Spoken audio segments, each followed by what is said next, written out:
welcome back to my channel. In today's video we are going to study what is respiration. In the previous part of this playlist we have studied about the nutrition. Now nutrition is over, so today we will start our new topic, that is respiration. सबसे पहले respiration और breathing में आपको difference clear होना चाहिए कि respiration में और breathing में फर्क क्या है. बहुत सारे स्टूडेंट्स को लगता है कि both are the same thing, but दोनों के अंदर difference है. रेस्पिरेशन एक बायोकेमिकल प्रोसेस है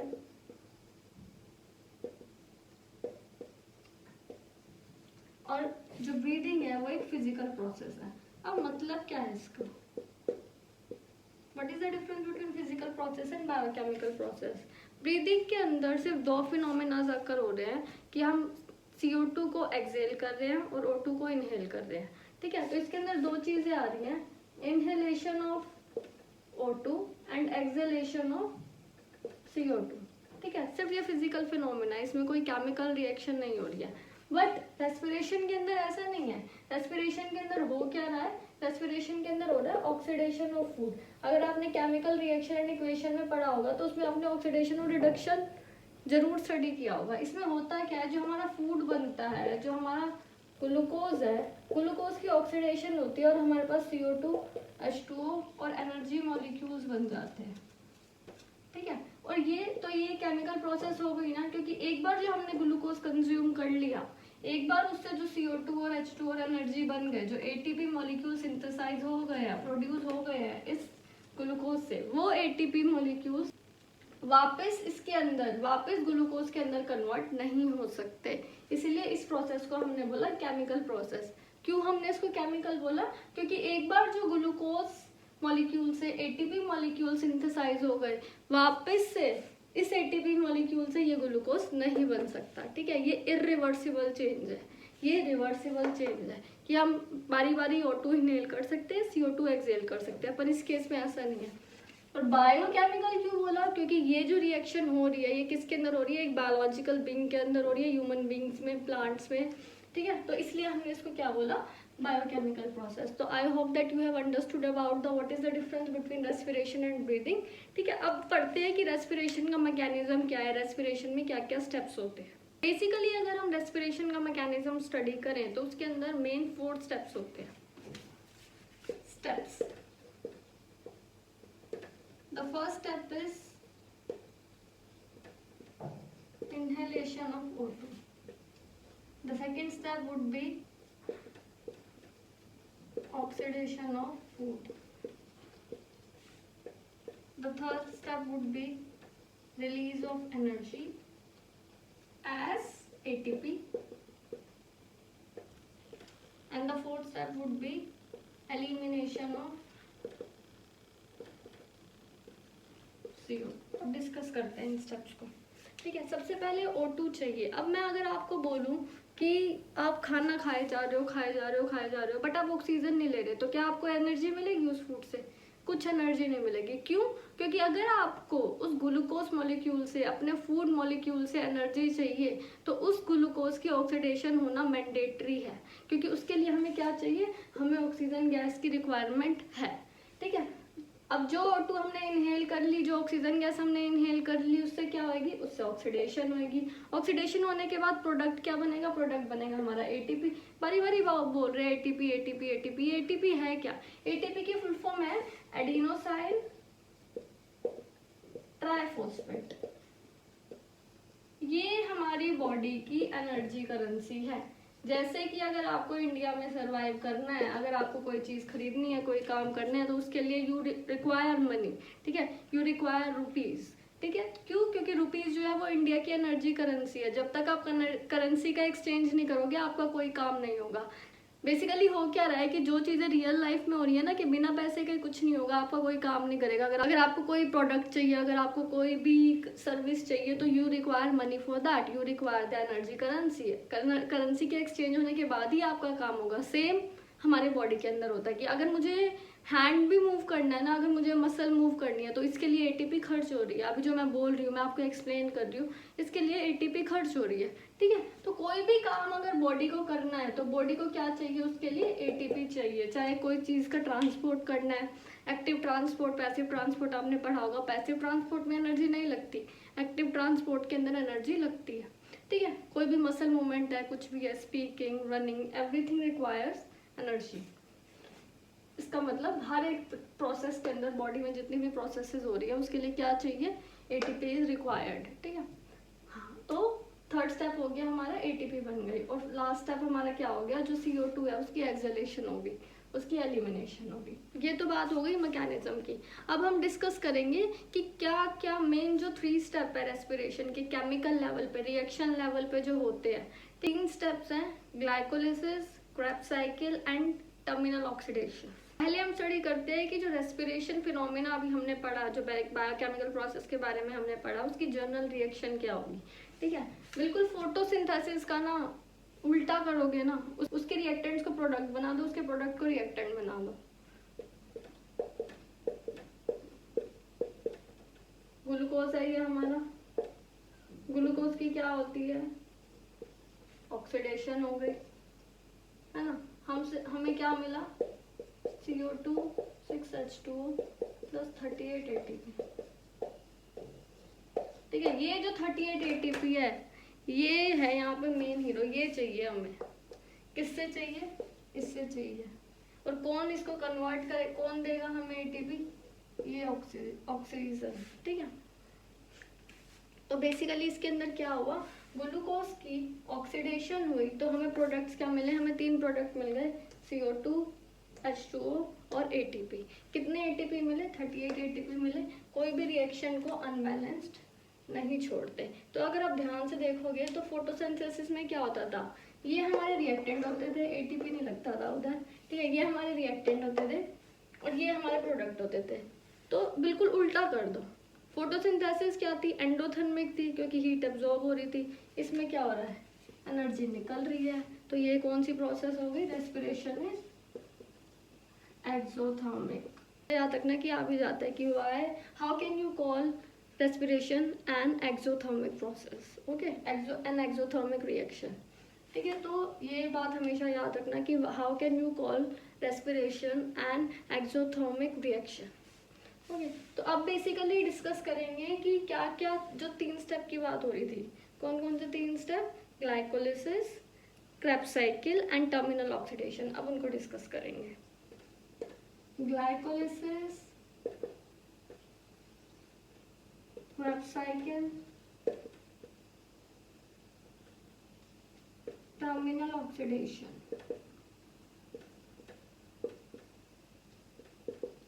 सबसे पहला स्टेप ग्लाइकोलिसिस।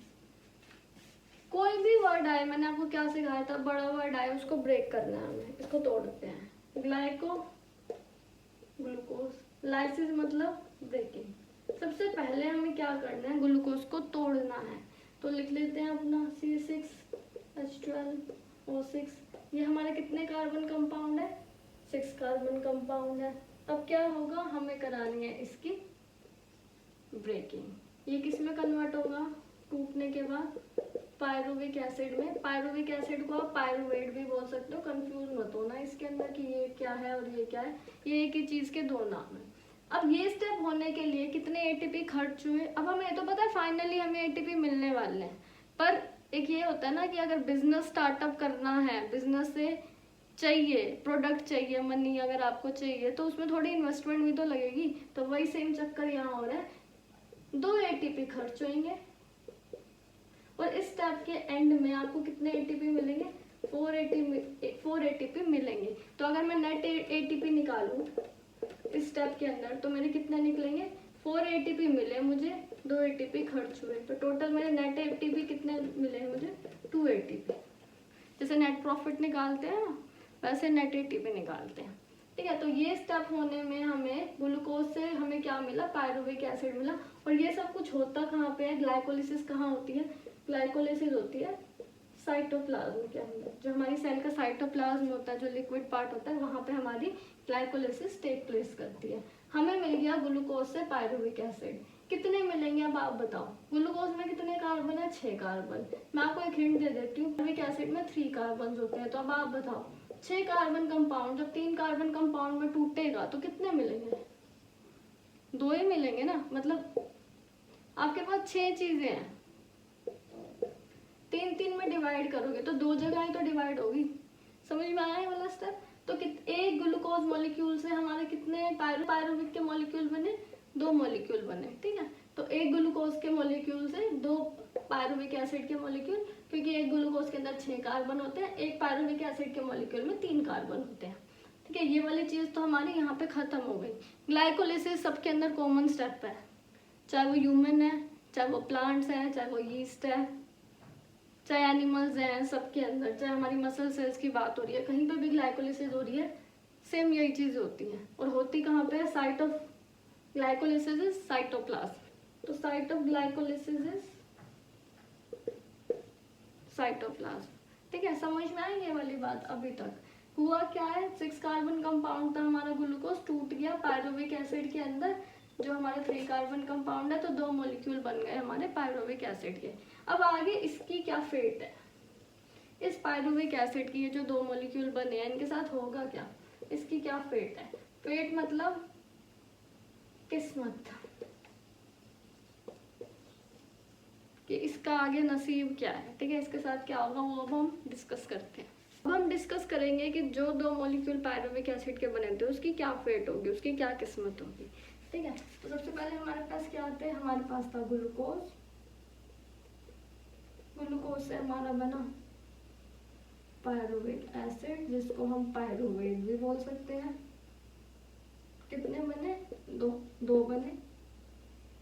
2 इसलिए लगाया, मल्टीप्लाई 2 कर दिया मैंने कि 2 बने, ठीक है। अब इसके बाद क्या होगा? इसके बाद 3 पॉसिबिलिटीज हो सकती है, ये बहुत इंपॉर्टेंट है, क्योंकि रेस्पिरेशन भी 2 तरीके की होती है, एक एरोबिक एक एनारोबिक। एरोबिक मतलब जो ऑक्सीजन के प्रेजेंस में होती है, अनएरोबिक मतलब जो ऑक्सीजन के एब्सेंस में होती है।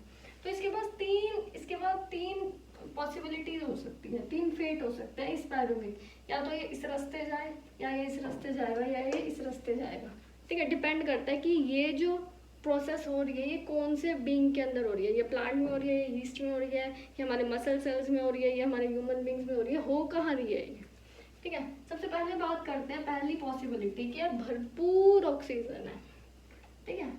प्रेजेंस ऑफ ऑक्सीजन में क्या होगा? इस पायरुविक एसिड का क्या होगा? जब ऑक्सीजन भरपूर मात्रा में प्रेजेंट है, कोई दिक्कत नहीं है, तो क्या प्रोडक्ट बनेंगे हमारे? CO2 plus H2O plus 38 ATP, बहुत सारे ATP, क्योंकि क्या है? बहुत सारी ऑक्सीजन प्रेजेंट है, जितनी ज्यादा ऑक्सीजन प्रेजेंट है उतने ATP हमारे बन रहे हैं।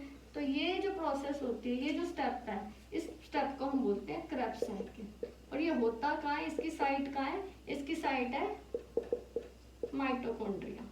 ये जो चीज होती है ये होती है माइटोकॉन्ड्रिया के अंदर। जैसे हम ह्यूमंस की बात कर लें तो रेस्पिरेशन ऐसे ही होती है कि बहुत प्रेजेंस ऑफ ऑक्सीजन है, हमारा जो पायरुविक एसिड है वो किस में कन्वर्ट हो गया? CO2 H2 और 38 ATP। अब ये तो पॉसिबिलिटी जब बहुत मात्रा में ऑक्सीजन प्रेजेंट है। अब बात करते हैं ऑक्सीजन की कमी है। जैसे कि कभी हम भागते हैं, जिम जाते हैं, अगले दिन कितना दर्द होता है पैरों में, क्यों? क्योंकि ऑक्सीजन की कमी हो जाती है मसल सेल्स के अंदर। हम नॉर्मली जितनी एक्टिविटी करते हैं उससे ज़्यादा काम ले लेते हैं अपनी मसल से, तो मसल सेल्स के अंदर ऑक्सीजन की डेफिशिएंसी हो जाती है। उस केस में क्या बनता है? उस केस में बनता है लैक्टिक एसिड और सिर्फ 2 ATP। तभी तो एनर्जी होती ही नहीं है, तभी तो जवाब दे जाती है टांगे, ठीक है। तो ये सब कहाँ हो रहा है? ये चीजें हो रही हैं हमारी मसल के अंदर, ठीक है। नाउ थर्ड वन अब है ही नहीं, एब्सेंस ऑफ फोटो, ठीक है। ये कहाँ होता है? अब क्या होगा? अब प्रोडक्ट अलग होंगे, अब बनेगा हमारा इथेनॉल और सिर्फ 2 ATP। ये सब किसके केस में होता है? ये सब होता है यीस्ट के केस में, ठीक है, या प्लांट्स के केस में। अब आपके दिमाग में सवाल आएगा कि प्लांट्स के अंदर क्यों? प्लांट तो ऑक्सीजन ले सकते हैं, तो उनके अंदर क्यों एनारोबिक रेस्पिरेशन हो रही है? क्योंकि ये केस किसके हो गए? ये एनारोबिक के केस हो गए, क्योंकि यहाँ पे प्रेजेंस ऑफ ऑक्सीजन नहीं है, ठीक है, ऑक्सीजन इतनी प्रेजेंट नहीं है। और ये केस किसका हो गया? ये केस हो गया एरोबिक का। अभी मैं आपको डिफरेंस भी बता दूंगी कि क्या क्या है एरोबिक में और एनारोबिक में। तो इसमें क्या हुआ? एब्सेंस ऑफ ऑक्सीजन जब है तो इथेनॉल बना, सिर्फ 2 एटीपी के मॉलिक्यूल्स बने, ये सब होकर आया है ईस्ट में या प्लांट्स के अंदर। ये हमारा एनारोबिक का केस हो गया, ये हमारा एरोबिक का केस हो गया। अब अगर डिफरेंस देख लें तो क्या क्या डिफरेंस लिख सकते हैं। मैं सपोज करो कि पेपर में क्वेश्चन आ गया कि differentiate between aerobic and anaerobic respiration. पहला डिफरेंस प्रोडक्ट का बता सकते हैं, इसमें CO2H2O बनता है, इनके अंदर लैक्टिक एसिड या इथेनॉल बनते हैं। दूसरी बात ये लिख सकते हैं कि ये इसमें इतने ज़्यादा एटीपी बनते हैं, 38 एटीपी बनते हैं, इसके अंदर से 2 एटीपी बनते हैं। Second difference. Third difference is ये प्रेजेंस ऑफ ऑक्सीजन में होता है, ये एब्सेंस ऑफ ऑक्सीजन के अंदर होता है।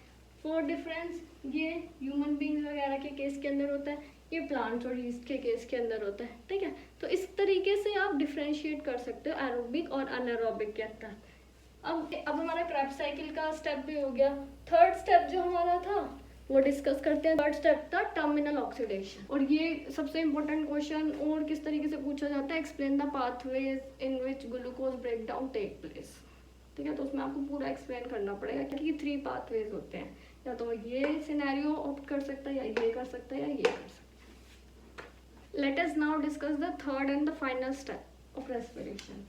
पहला स्टेप हमने ग्लाइकोलिसिस डिस्कस कर लिया, सेकेंड हमने क्रेब्स साइकिल कर लिया। Now the third one, terminal oxidation. Terminal का मतलब अगर आप देखोगे भी ना तो इसका मतलब टर्मिनेशन, लास्ट स्टेप से कहीं ना कहीं ये रिलेट कर रहा है। ठीक है, और ये है भी रेस्पिरेशन का लास्ट स्टेप। अब इसमें क्या होता है, इसमें क्या होता है, कुछ हाई एनर्जी मॉलिक्यूल्स होते हैं जैसे NAD, फैट। ठीक है, ये भी एटीपी की तरह एनर्जी मॉलिक्यूल्स होते हैं, पर थोड़ा सा फर्क है। ये इनमें एटीपी से भी ज़्यादा एनर्जी होती है, बट हमारी बॉडी इसको इस फॉर्म के अंदर यूटिलाइज नहीं कर सकती। चलो आप एक एग्जांपल लेते हैं, रियल लाइफ एग्जांपल। सपोज करो आप इंडिया में हो, आपको चॉकलेट खरीदनी है और आप $US लेके जा रहे हो, तो आपको चॉकलेट नहीं मिलेगी ना, क्योंकि इंडिया में हो तो इंडियन करेंसी चाहिए। ठीक है, क्यों? क्योंकि यहाँ पे वही करेंसी यूटिलाइज हो सकती है, इस करेंसी की यूटिलिटी वैल्यू है। सेम केस अगर आप US में और वहाँ पे आप इंडियन करेंसी लेके जा रहे हो तो आपको नहीं मिलेंगी ना चॉकलेट। वही बात है, बॉडी के अंदर NAD है, फैट है, पर इनसे हमें एनर्जी नहीं मिल सकती। क्यों? हमें चाहिए एटीपी, हमारी बॉडी को चाहिए एटीपी। एटीपी से ही मिलेगी एनर्जी, उसी मॉलिक्यूल की फॉर्म में एनर्जी यूटिलाइज हो सकती है बॉडी के अंदर, नैड्स या फैट से नहीं। तो क्या होगा, नैड और फैट को पहले एटीपी में कन्वर्ट होना पड़ेगा, फिर हमें मिलेंगी। एक नैड से 3 एटीपी, फैट से 2 एटीपी मिलते हैं। ठीक है, अब बेसिकली टर्मिनल ऑक्सीडेशन के अंदर होता है, बेसिकली क्या करते हैं, नैड और फैट जो है ये इलेक्ट्रॉन का ट्रांसफर कराते हैं, जिससे हाई एनर्जी H+ आयंस जो है वो ट्रांसपोर्ट हो और फाइनली वो कन्वर्ट हो जाए वाटर में, और इस प्रोसेस के थ्रू हमारी एटीपी मॉलिक्यूल जो है वो रिलीज हो जाते हैं, और वो एटीपी मॉलिक्यूल जो है वो हम अपनी एनर्जी यूटिलिटी के अकॉर्डिंग हम उन्हें यूटिलाइज कर सकते हैं। तो यही था इसके अंदर ग्लाइकोलिसिस, क्रेब्स साइकिल और टर्मिनल ऑक्सीडेशन के बारे में। मेन हमने क्या क्या पढ़ा, हमने रेस्पिरेशन का मैकेनिज्म पढ़ा, रेस्पिरेशन और ब्रीथिंग में क्या डिफरेंस होता है ये पढ़ा, कौन कौन से टाइप की रेस्पिरेशन होती है, 2 तरीके की, एरोबिक और एनारोबिक, किस किस में होती है ये पढ़ा हमने, ग्लूकोज ऑक्सीडेशन के क्या क्या पाथवे हो सकते हैं। So that was all about today's video. If you like the video then please do subscribe, share, comment, and the most important thing is कि सब्सक्राइब करे बिना मत जाना। And thanks for watching.